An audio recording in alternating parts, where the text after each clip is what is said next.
About us amateurs. Rereading books does a person good. Today I am reading selected parts from Ove Wikström's book In Praise of Slowness.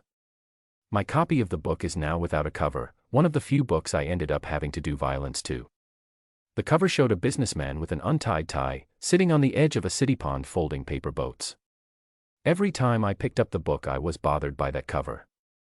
It was as if the picture spoke directly against what I thought I understood that Wikström was trying to say. The picture gives the impression of a flat and shallow self-help book for the busy businessman, while Wikström talks about slowness, spirituality, the importance of not keeping up with the times, the brothers Karamazov and rediscovering old books.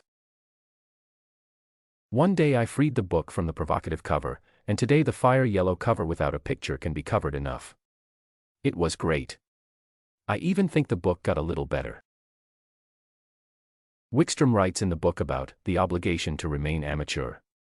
The word amateur means lover of something and non-professional practitioner of an activity.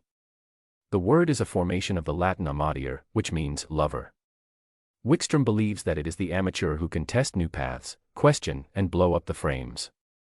This is in contrast to the highly educated expert who is easily hampered by rigid norms, closed boundaries between faculties, professional prestige, etc. The specialist may be good to have, but it is often the amateur who dares and can manage to see the whole from a new and unexpected perspective, unbound by locked subject areas and other academic imprisonment. I think that most famous authors are and were just amateurs, at least at first.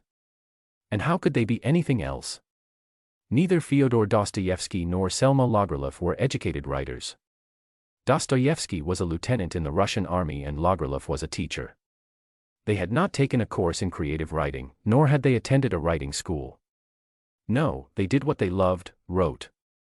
And finally, after many attempts, they were recognized as authors. The word amateur is strongly charged with value and, as is well known, is most often used in derogatory contexts when something is not done the way it was expected to be done. But then we must also remember that only amateurs were allowed to stand up and compete in the Olympics right up until the 1980s. So it doesn't say anything about the quality of the practice. Even Charles Darwin was an amateur. In art, however, you can enjoy a certain status as an amateur, but then it's called autodidact, which sounds fancier than amateur, even if it's to some extent the same thing. I realize that I am something of an amateur in several of the areas I currently operate in, at least if I look at the love of the subject and zero education in it. I have no college education in the bag, not a measly point. My skills are based on many years of practice and lived life. Thus I seem to join the ranks of the amateurs, at least when it comes to my writing, or does amateurism end the moment the publishing contract is signed? I don't know. In any case, I have nothing against being an amateur. I am in the good company of both Selma Lagerlöf and Fyodor Dostoevsky.